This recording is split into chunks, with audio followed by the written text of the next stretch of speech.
আসসালামু আলাইকুম দর্শক, চলে আসলাম নতুন আরেকটি ভিডিও নিয়ে। দর্শক হয়তো খেয়াল করছেন যে আবারও সেই একই রকম সমস্যায় যে রেগুলার ভিডিও দিচ্ছি না। বুঝতেই পারছেন যেহেতু রোজা রমজান মাস সবসময় পেরে ওঠা হয় না আর কি, শরীরের সাথে স্ট্রাগল করে আসলে সবসময় ভিডিওটা চাইলে দেওয়া যায় না। তারপরও চেষ্টা করি সময় সুযোগ করে আপনাদের জন্য নতুন নতুন ভিডিও নিয়ে আসার। তো আজকে আসলে ভিডিওটা দেওয়ার ইচ্ছা ছিল না, ভেবেছিলাম যে আজকেও দিব না, আগামীকালকে হয়তো নতুন কোনো ভিডিও নিয়ে যথাসময়ে আসতাম। কিন্তু খেয়াল করলাম যে একে একে সবাই ইউটিউবে ব্যাক করেছে। বাপ্পি, ফাতেহা, তো একজন মানুষেরই অপেক্ষা ছিল, সেটা ছিল তিশা। তিশাও আজকে ব্যাক করলো। তো যেহেতু সবাই ব্যাক করেছে, সবার ভিন্ন ভিন্ন মত শুনেছি।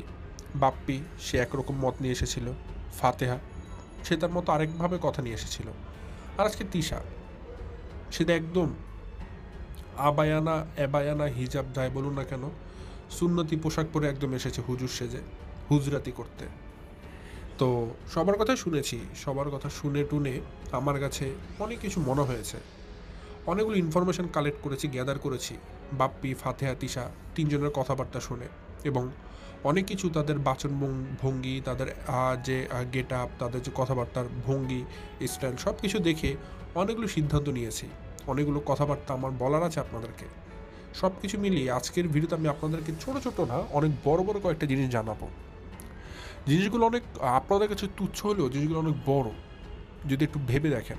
যেমন সামান্য কিছু কথা বলি শুরুতে, যেমন আপনারা খেয়াল করে দেখবেন তিশার আজকে যে যে লেবাস ধারণ করেছে তিশা, সে লেবাসটাকে একটু দেখবেন। ফাতেহার লেবাসটাকেও দেখবেন। ফাতেহার থাম্বনেলটা দেখবেন, সে তার মায়ের শোকে নাকি কাতর, ওইদিকে তার থাম্বনেলের মধ্যে সে ইমোজি দিয়ে সুন্দর সুন্দর টাইটেল লিখছে, থাম্বনেলের মধ্যে লেখা লিখছে। কিছু জিনিস মুখের কথার সাথে কাজের কথায় কিন্তু মিল পাচ্ছি না দর্শক। সব কিছু মিলিয়ে আজকে আমি এই দোষগুলো আপনাদের সামনে তুলে ধরবো। সো দর্শক বেশি কথা না পারে চলুন শুরু করা যাক আজকে আমার ভিডিও, কারণ টু দ্য পয়েন্ট কথা বলবো, অনেকগুলো কথা আছে, দেরি করব না। শুরুতে বলে রাখি, আপনারা যারা নতুন এখন পর্যন্ত আমার চ্যানেলটাকে সাবস্ক্রাইব করেনি অবশ্যই করে দিবেন, আর যারা ভিডিওটা দেখছেন লাইক দিয়ে ভিডিওটি দেখা শুরু করবেন। দর্শক আমি আমার ভিডিওর মূল কথা শুরু করে দেই। শুরুতেই আমি যেহেতু বলেছি আজকে পয়েন্ট আকারে কথা বলবো, নাম্বার ওয়ান পয়েন্টে চলে আসি। আমি লেবাস নিয়ে কিছু কথা বলবো দর্শক। লেবাস মানে কি দেখবেন, আমাদের জাতীয় ভাই বাপ্পি যখন ভিডিও নিয়ে এসেছিল তার মায়ের মৃত্যুর খবর নিয়ে, তখন বাপ্পি ভাইজানের দাড়ি দেখে যে কারোরই মনে হবে সে যেন হোয়াইট পান্ডা হয়ে গেছে। মানে দাড়িগুলো সাদা, চুলগুলো সাদা, দেখে মনে হচ্ছে যেন বুড়িয়ে গেছে। ঠিক আছে, মানে এমন একটা ভাব যে সে তার মায়ের শোকে এতটা কষ্ট পেয়েছে সে তার দাড়ি চুল কাটতেই ভুলে গেছে। এতটা খারাপ অবস্থা তার, তার কোনো দিন রাত এক হয়ে গেছে। ঠিক আছে, ফাতেহারটা দেখলাম সে তো অলওয়েজ বালিশ নিয়ে চলে আসে। টি শার্ট আজকে দেখলাম সে তো পুরোপুরিভাবে হিজাবধারী হয়ে গেছে, সুন্নতি পোশাক পরেছে। তার জামাই হয়ে গিয়েছিল একদম হুজুর, এবং সে হয়ে গেছে হুজুরানি, মানে দুজনই একদম বেশভূষা ধারণ করেছে হুজুর সাজার আর কি। হ্যাঁ, যে আমরা এখন একদম সুন্নতি পোশাক আশাক পরে দর্শকদের কাছে আসব, ভদ্র হয়ে যাব। ঠিক আছে, তো দেখবেন যে তিশার পোশাক আশাকের লেবাস দেখে মনে হবে যেন কত ভদ্র মানুষ। মানে এটা প্রথম পয়েন্ট আমার, যে তারা এমন কিন্তু না, বাপ্পি কিন্তু এমন না, তিশাও কিন্তু এমন না, কিন্তু তারা আপনাদের মানে মন জোগায় কথা বলার জন্য, আপনাদের সিম্প্যাথি পাওয়ার জন্য একজন হুজুর সেজে এসেছে আর আরেকজন হুজুরানি সেজে এসেছে। তিশার বেশভূষা দেখলেই বুঝবেন এই লেবাসটা তার আসল লেবাস না, এটা শুধুমাত্র আপনাদের সিম্প্যাথি অর্জন করার জন্য একটা বেশভূষা ধারণ করেছিল। যাই হোক, এখন আমি আমার ভিডিওর মেন কথাগুলোতে চলে আসি। এক নম্বর পয়েন্ট বললাম, দুই নম্বর পয়েন্টে আসি। তিশা কিন্তু দর্শক আমার মতে প্রমাণ করে দিয়েছে যে তিশা তার শাশুড়িকে ফাতেহার থেকেও বেশি ভালোবাসে। বলুন তো কেন বললাম এই কথাটা? কারণ তিশা কিন্তু এতদিন ভিডিও দেয়নি। তিশা খুব শক্ত হয়ে কয়দিন ভিডিও না দিয়ে বসেছিল একটা কারণে, যে আগে সবাই ভিডিও দিবে, বাপ্পি দিবে, ফাতেহা দিবে, সবাই দিবে, তারপর আমি দিব, এতে যদি ভিডিও দেওয়া না লাগে আমি দিব না। তিশা এই একটা কারণের জন্য সে শক্ত হয়ে বসেছিল যে সবার পরে আমি ভিডিও দিব। ঠিক আছে, এবং সেটা সে করেছে একদম সুন্নতি পোশাক পরে। তারপরে মানে কানতে কানতে একদম কেন্দে কেন্দে তারপরে ভিডিও দিয়েছে, চোখ মুখ এক করে ফেলেছে। আর মানুষকে এসে বুঝালো যে আমি তার মেয়ের মতো না, তার মেয়ে তো টাকার জন্য আগে ভিডিও দিয়েছে, আমি কিন্তু তার মেয়ের পরে ভিডিও দিয়েছি, মানে আমার তার টাকার জন্য এত প্রয়োজন নেই। মানে সে আপনাদেরকে বোঝানোর চেষ্টা করেছে ফাতিহা না যতটুকু কষ্ট পেয়েছে তার চেয়ে বেশি কষ্ট আমি পেয়েছি, এর জন্য আমি ফাতিহার পরে ভিডিও দিয়েছি। আমি কিন্তু ফাতিহার আগে ভিডিও দেইনি, কারণ ফাতিহার বেশি টাকার প্রয়োজন। সো তিশা কিন্তু এতদিন শক্ত হয়ে বসেছিল যে কবে ফাতিহা ভিডিও দিবে। দেখবেন বাপ্পি ভিডিও দেওয়ার পরে ফাতিহা ভিডিও দিল, এবং ফাতিহা ভিডিও দিয়েছে 3 দিন হতে পারেনি, 4 দিনের মাথাতে কিন্তু তিশা ব্যাক করেছে। মানে তিশা বসেই ছিল ফাতিহা ভিডিও কবে দিবে, তারপর সে দিবে, এবং সে খুব দ্রুত দেখুন ব্যাক করে চলে এসেছে আর কি তিশা সবার মাঝখানে। আচ্ছা, পয়েন্ট নাম্বার 2 দর্শক, পয়েন্ট নাম্বার 2, নাজমা আন্টি মরার পর তিশা সুন্নতি পোশাক আর বাপ্পি সুন্নতি দাড়ি রাখা শুরু করেছে। তাও আবার দাড়িগুলো কেন যেন দিন দিন ছোট হয়ে যাচ্ছে, আমি ঘটনা বুঝলাম না। তার মানে একটা জিনিসকে আমি প্রেডিক্ট করতে পারি না। বাপ্পি যেদিন তার মা মরার পরে ভিডিও নিয়ে আসলো, দাড়িগুলো একদম বড় বড় ছিল, সেগুলো এখন সময়ের সাথে সাথে একটু একটু করে ছোট হচ্ছে, বড় না হয়ে। সেটা আমি কারণটা যদিও বুঝতে পারলাম না। আমি একটা পুরুষ মানুষের সবসময় দেখি 2 দিন দাড়ি না কাটলে 3 দিন আমার আরও বড় হয়ে যায়, চতুর্থ দিন তার চেয়ে আরও বড় হয়ে যায়, এরকম করতে করতে 10 দিনের মাথায় বিশাল বড় হয়ে যায়। কিন্তু বাপ্পি ভাইজানের দাড়িটা অসাধারণ, তার দাড়ি দিনকে দিন খালি ছোট হচ্ছে, কারণটা বুঝতে পারলাম না। সো এই একটা জিনিস যদি আমি এখন প্রেডিক্ট করি বাপ্পি ভাইজানের ঘটনার অনুমান অনুযায়ী, যে তিশা তো সুন্নতি পোশাক পরে এসেছে আজকে, পুরো শরীর ঢাকা, তারপরে সময়ের সাথে সাথে জামা কাপড়গুলো ছোট হতে থাকবে। হিজাব থেকে পরবর্তী দিন ওড়না আসবে, ওড়না থেকে পরবর্তী দিন কী আসবে আমি নিজেও জানি না। বোরখা খুলে পরবর্তী দিন হয়তো 3 পিস আসবে, 3 পিস খুলে পরবর্তী দিন টপস আসবে, টপস খুলে পরবর্তী দিন কী আসবে সেটা দেখার জন্য আমি ভাই প্রস্তুত না। ঠিক আছে, সো এটা আমি প্রেডিক্ট করলাম দর্শক, কারণ যেহেতু বাপ্পি ভাইজানের দাড়ি দিনকে দিন ছোট হচ্ছে, সো তিশারও তো জামা কাপড় দিনকে দিন ছোট হবে, এটাই স্বাভাবিক। আশা করি আমার প্রেডিকশনটা ভুল হয়নি। সে যাই হোক, 2 নম্বর পয়েন্টে চলে আসে দর্শক। 2 নম্বর পয়েন্ট, তিশার ক্ষেত্রে দর্শক একটা জিনিস খেয়াল করেছেন কিনা জানি না, তিশা নাকি কোনো দিন, মানে তিশা আজকে যে ভিডিওটা দিয়েছে সেখানে সে বলেছে সে নাকি কোনো দিনও তার শাশুড়ির সাথে খারাপ কিছু করেনি। অর্থাৎ সে দাবি করছে সে তার শাশুড়িকে কখনো খারাপ ব্যবহার দিয়ে কষ্ট দেয়নি, তাকে কোনোদিন দুঃখ দেয়নি, তার সাথে খারাপ ব্যবহার করেনি, সে তার শাশুড়ি বাধ্য ছিল, শাশুড়ি কখনো অবাধ্য হয়নি। মানে একদম আদর্শ বউ যেমন হয়, তিশাও নাকি ঠিক ওই ঘরের আদর্শ একটা ছেলের বউ ছিল।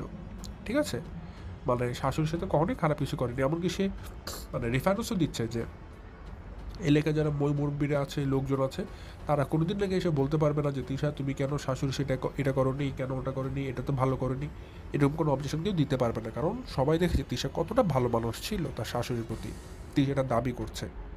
তো ভাই আমি এখানে একটা কথা বলতে চাই, আমার কথাটা হচ্ছে আমার নিজেরই চ্যানেলে ভিডিওগুলো করা আছে, ফুটেজ সহ দিয়েছিলাম, আমার চ্যানেলে খুঁজে দেখতে পারেন। আমরা কিন্তু অনেক সময় দেখেছিলাম তিশা সময় সুযোগ মতো কখনো পাখির মা, কখনো পারুল খালা, কখনো ইতি, এদের সাথে কিন্তু বসে বসে তার শাশুড়ি অনেক বদনাম করত। শুধু তাই না, যদি কোনো ভিখারি আসতো তাদের বাসায়, ভিখারির সাথেও কিন্তু তিশা হঠাৎ করে তার শাশুড়ির নামে বদনাম করতে বসে যেত। তো এই যে এই কথাগুলো বললাম, এগুলো কিন্তু চাক্ষুষ প্রমাণ আমি আপনাদেরকে দেখিয়েছি। তিশার সময় বিশেষে সে সবসময় তার শাশুড়ির বদনাম করতো, এমনকি যখন তার শাশুড়ি ঘরে চিল্লাচিল্লি করতো তখনও কিন্তু সে হঠাৎ করে ক্যামেরা অন করে ভিডিও করতে থাকতো, যাতে করে দর্শকদের সে এটা বুঝাতে পারে যে তার শাশুড়ি কতটা জল্লাদ, কতটা রুক্ষ, কতটা উগ্রবাদী। এইভাবে করে চিল্লাচিল্লি করছে বুড়ো বয়সে এসে। এইভাবে করে কিন্তু তিশা বিভিন্ন সময় তার শাশুড়িকে খারাপ বানানোর জন্য ভিডিও দিতে থাকতো।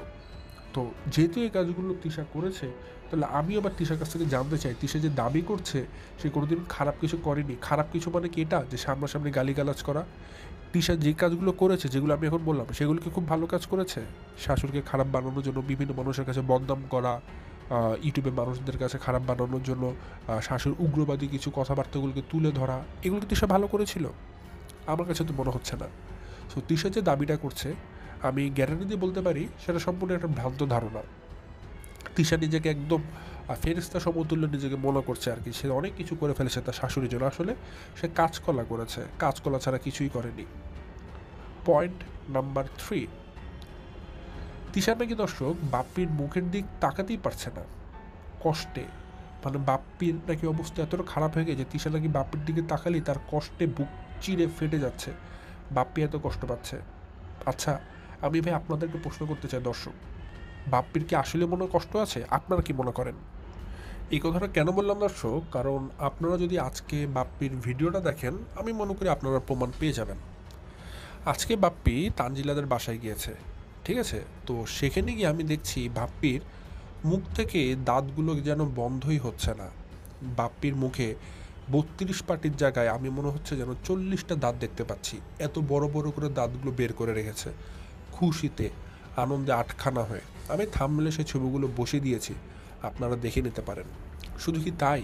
শুধু তাই না, চেপা শুটকি, যাকে আপনারা শারমিন হিসাবে চেনেন, সে ঢাকাতে শপিং করতে এসেছিল। তাকে অলরেডি বাপ্পি 10,000 টাকা দিয়েছে যেন সে শপিং করতে পারে। তিশার জন্য সে বার্গার কিনে আনে যেন তিশা বার্গার খেতে পারে। তানকে নিয়ে সে ঈদের শপিং করতে চলে যায়। সে বড় বড় মাছ, ফল ফ্রুটস কিন্তু বাজারে চলে যায়। আপনারা একটা জিনিস ভালো করে খেয়াল করেছিলেন, আগের রমজান মাসগুলোতে ইফতারের সময় বাপ্পির কেন যেন তরমুজ ছাড়া চলেই না। সে তরমুজ কিন্তু বাপ্পি এবার বাজারে চলে গিয়েছিল। আসলে খাদ্য কিন্তু মানুষের মৌলিক চাহিদাগুলোর মধ্যে একটা। আমি এটা বলছি না বাপ্পি কেন খাবার খাচ্ছে, কেন বাজার করছে। অবশ্যই মানুষ খাবার ছাড়া বাঁচতে পারবে না, খাবার খেতেই হবে। বাট একটা মানুষের দুঃখ থাকলে সে তার শখ আহ্লাদ কীভাবে পূরণ করে, আমি এটা বলতে চাচ্ছি। হ্যাঁ, প্রয়োজন যেটা যেটা অবাঞ্ছনীয় সেটা মানুষ অবশ্যই খাবে, কেন খাবে না, কারণ সেটা প্রয়োজন। কিন্তু যেটা শখ আহ্লাদ, যেটা না খেলেও চলে, যেটা আসলে আমার আমোদ প্রমোদের জায়গা, তরমুজ খাওয়া, ঠিক আছে, তানজিলার বাড়িতে গিয়ে হাসি তামাশা করা, এই কাজগুলো আসলে কি প্রমাণ করছে? বাপ্পি এই কাজগুলো করে কি তার মায়ের শোক পালন করছে? এগুলো দেখিয়ে কি এটা প্রমাণ হয়ে যায় যে বাপ্পি অনেক শোকে মানে কাতর হয়ে গেছে? তিশা যেটা বোঝাতে যাচ্ছে বাপ্পি নাকি কষ্টে শেষ হয়ে যাচ্ছে, এগুলো কি তারই প্রমাণ? আমি আসলে বুঝতে পারলাম না দর্শক। এই জন্য আমি আপনাদের কাছে প্রশ্ন করলাম যে বাপ্পি আসলে কোন কোন জায়গায় কষ্ট পাচ্ছে, এটা আপনারা একটু আমাকে কষ্ট করে বলবেন, ঠিক আছে? কারণ একটা সন্তানের মা মরে যাচ্ছে, মানে মা মরে গিয়েছে অলরেডি, আর সেই সন্তান এখন বসে বসে কবে বড় বড় পেঁয়াজু খাবে, কবে বড় বড় আলুর চপ খাবে, কোন দোকানে সবচেয়ে বড় তরমুজটা পাওয়া যায়, এগুলোর খোঁজ রাখছে। তাহলে সে মানুষটার মনে তার মায়ের মৃত্যু শোক আর কতটুকু আছে, এটা আমি আপনাদের কাছে জানতে চাই। সবথেকে বড় বিষয় কি দর্শক, একটা জিনিস দেখবেন, বাপ্পি থাম্বনেল দেয়, ফাতেহা থাম্বনেল দেয়। আমার মনে হয় কি তারা থাম্বনেলটা যেভাবে প্রদর্শন করে দেয়, মানে এতটা স্টাইল করে দেয়, এর চেয়ে বড় প্রমাণের কিছু হতে পারে না যে তাদের মধ্যে কোনো শোক নেই। আপনারা ফাতেহার থাম্বনেলটা দেখবেন দর্শক, দেখবেন সে যেভাবে করে পোজ দেয়, আরও স্টাইল করে দেয় যেন তাকে থাম্বনেলের মধ্যে সুন্দর লাগে দেখতে, ফিল্টার করে দেয় যেন তাকে দেখতে ভালো লাগে।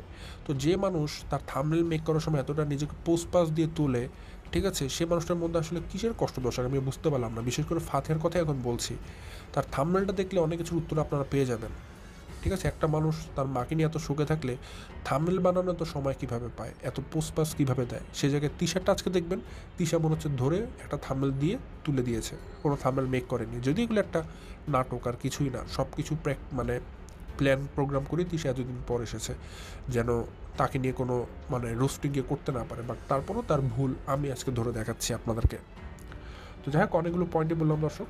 পরবর্তী যে পয়েন্ট, সেখানে আমি বলবো তিশা সে কোনোদিনও তার শাশুড়ির আলমারি নাকি খুলেনি দর্শক। মানে তিশা আজকে দাবি করেছে সে নাকি কোনোদিন তার শাশুড়ির আলমারি খুলে নাই, ঠিক আছে?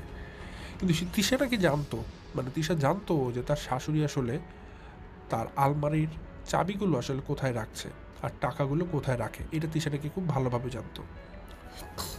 ভালো কথা, হয়তো নাজমানটি তার জীবদ্দশায় তিশাকে বলেছে যে আমি এখানে চাবি রাখছি বা আমি এখানে রাখছি। আর যদি না বলে থাকে তাহলে হয়তো তিশা নিজেই গোপনে গোপনে দেখেছে যে নাজমানটি কোথায় চাবি রাখছে, কোথায় কী রাখছে, এগুলো খোঁজ করে রেখেছিল তিশা, যেন নাজমানটি মারা যাওয়ার পরে তিশা সেগুলো সবার আগে হাতাহাতি করতে পারে, ঠিক আছে? এগুলো তিশার বুদ্ধি ছিল। তা আমি বলতে চাই তিশা যাতে গর্ব করে বলছে যে নাজমানটির আলমারির চাবি কই ছিল, গোল্ড করে রেখেছে, টাকা করেছে, তিশা সবই জানতো কিন্তু কোনোদিন ধরে দেখিনি, খুলে দেখিনি, কত গর্বের কথা। তাহলে ভাই, আপনি আলমারির চাবি কই রেখেছে এটা ভালো মতো দেখে রেখেছেন, মুখস্থ করে রেখেছেন, কিন্তু কিন্তু আপনি এইটা কোনোদিন খোঁজ খবর রাখতে পারলেন না আপনার শাশুড়ি গরম মশলার পটটা কোথায় রাখে, এটা কোনোদিন আপনি খোঁজ করে দেখেন নাই। রান্নাঘরে মরিচ বাটার পটটা কোথায় রাখা হয়, এটা আপনি কোনোদিন খোঁজ করে দেখেন নাই, ঠিক আছে? কিন্তু আপনার শাশুড়ি কোন জায়গাতে, কোন সিন্দুকের ভিতরে আলমারির চাবি রাখে, টাকা রাখে, গোল্ড রাখে, এগুলো আপনি পালিয়ে পালিয়ে খুব সুন্দরভাবে দেখে মুখস্থ করে রেখেছেন। তো এটা দিয়ে তো আপনি আপনার রুচি বুঝিয়ে দিয়েছেন যে আপনি আসলে কী চান। আপনি অপেক্ষাতেই ছিলেন আপনার শাশুড়ি কবে মারা যাবে। এরপর আপনি সেই গোপন জায়গা থেকে আপনার শাশুড়ির আলমারির চাবিগুলো বের করে, গোল্ডগুলো বের করে, টাকাগুলো বের করে নিজের কাছে নিয়ে নেবেন। এটা জন্য মানে এই কারণে তো আপনি অপেক্ষা করছিলেন, আর গোপনে গোপনে খোঁজ রেখেছেন আপনার শাশুড়ি কোথায় এগুলোকে রাখছে।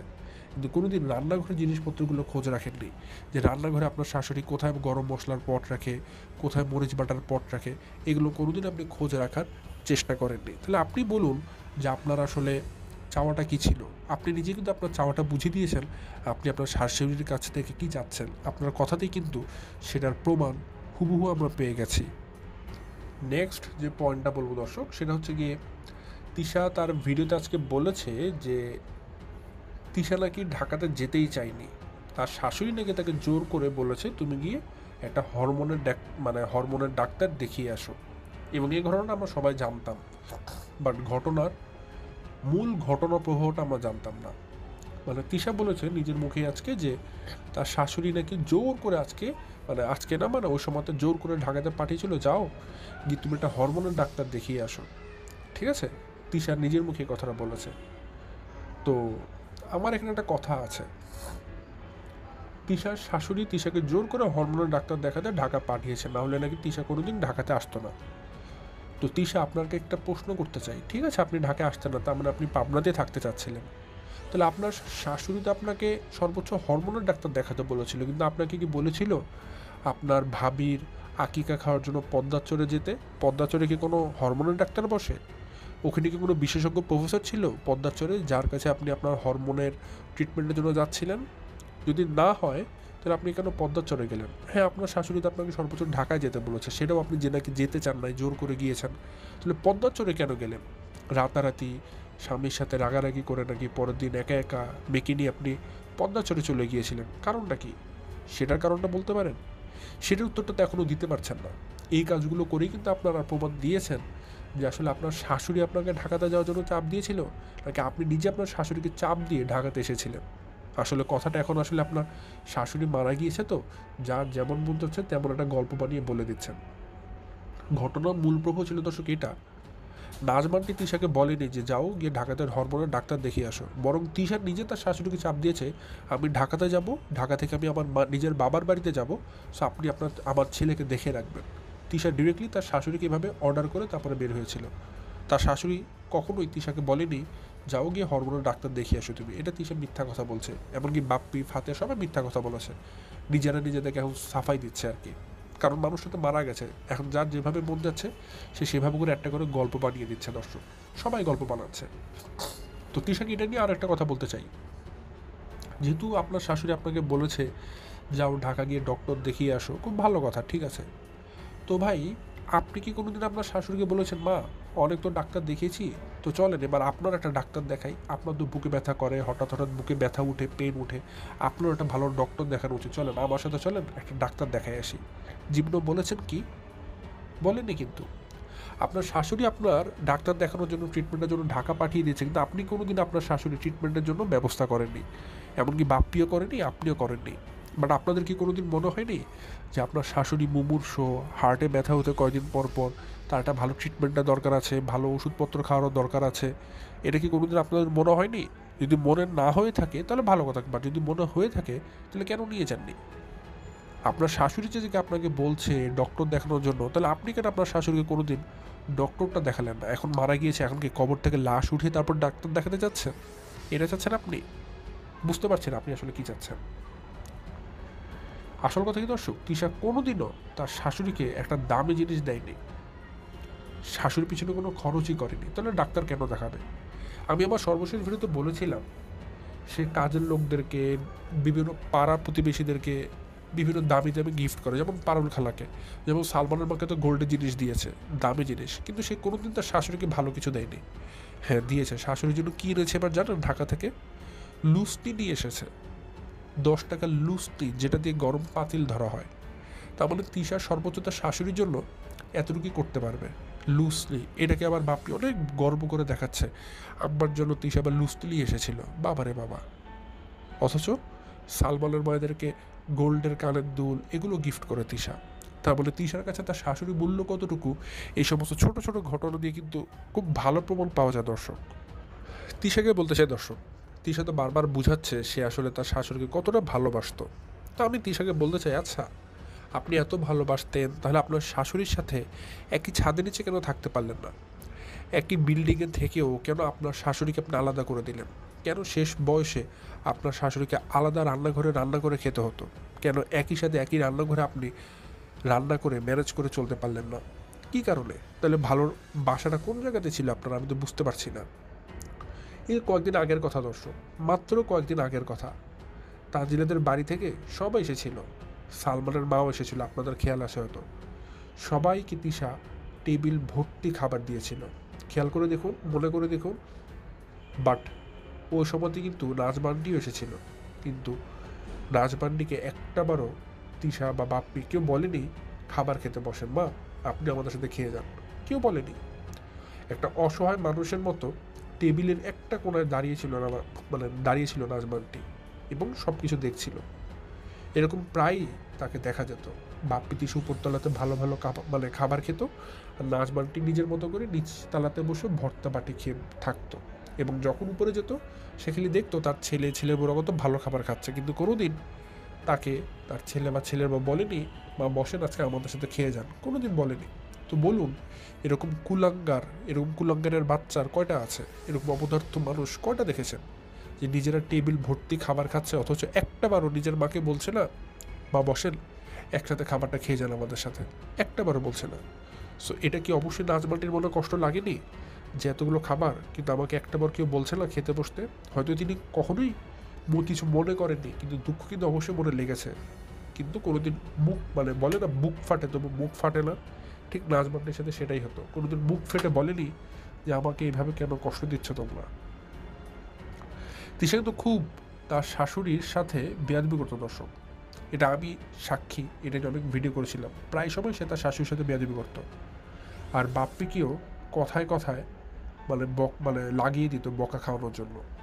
খেয়াল করে দেখবেন, যখন নাজমান্ডির সাথে তিশার ঝগড়া বাস্তব, সে প্রায় সময় কিন্তু বাপ্পিকে দিয়েও নাজমান্ডিকে বকা খাওয়াতো।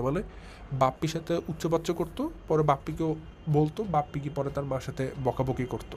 এভাবে করে কিন্তু নাজমান্ডিকে তিলে তিলে একটু একটু একটু করে আমি বলবো কষ্ট দিয়ে সবাই মিলে শেষ করেছে। আজকে নাজমান্ডির কেন বুকে ব্যথা উঠেছে?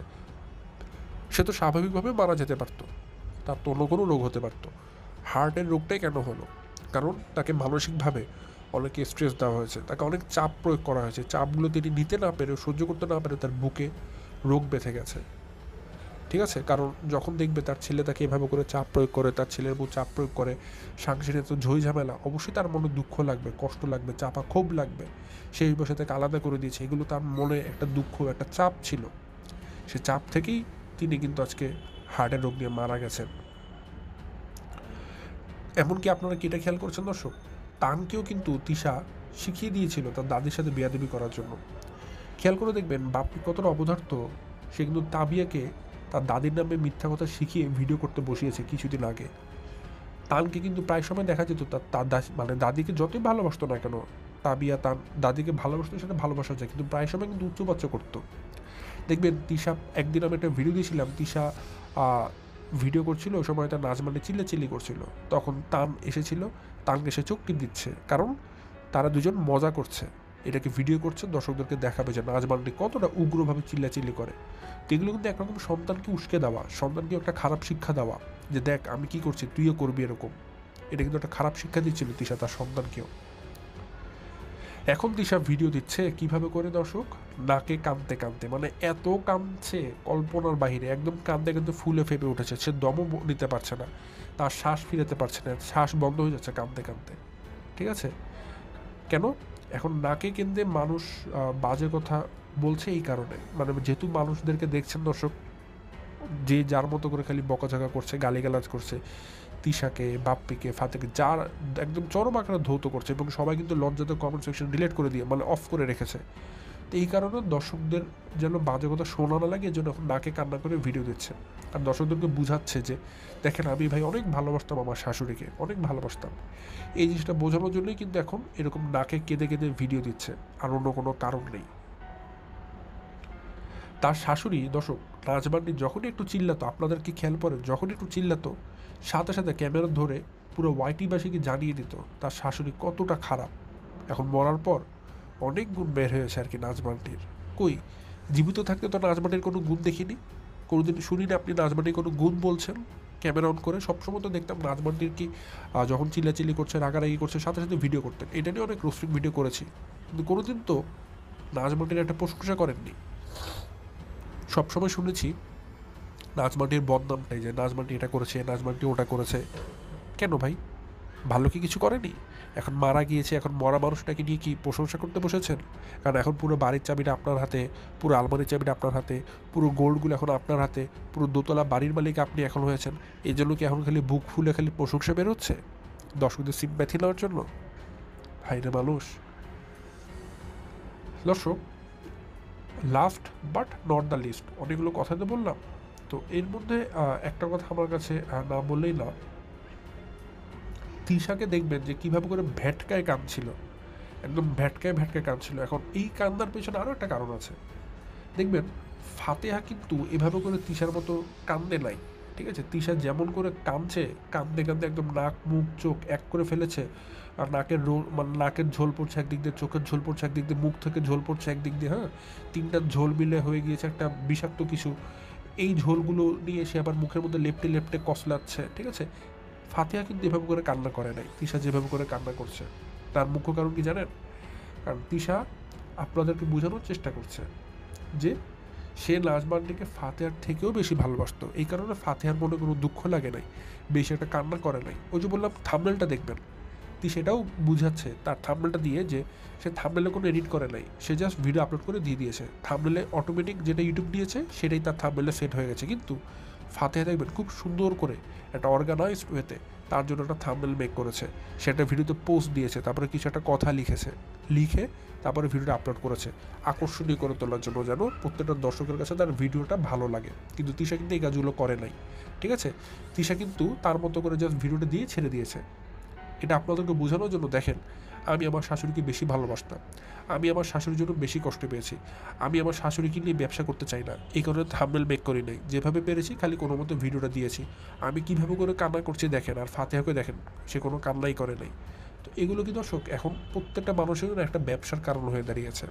বাপ্পির কাছে দেখবেন সারাক্ষণ খালি মা মা করে একটা ভিডিও দেয়, ফাতিহাকে দেখবেন প্রতিদিন এখন সেও একটা করে গল্প বলতে থাকে, মা এটা করেছে, মায়ের শেষ মুখ দেখলাম, এই সেই হ্যান ত্যান বলে একটা করে ভিডিও দেয়, কারণ ভিউ পাওয়ার জন্য। কারণ এটা মানে নাজমানটি মারা যাবো তাদের সবাইকে একটা করে কন্টেন্ট দিয়ে গেছে তার মৃত্যু শোক নিয়ে ভিডিও দেওয়ার জন্য। এটা করে সবাই এখন বিক্রি করে করে খাচ্ছে আর কি, ডলার কামাই করছে।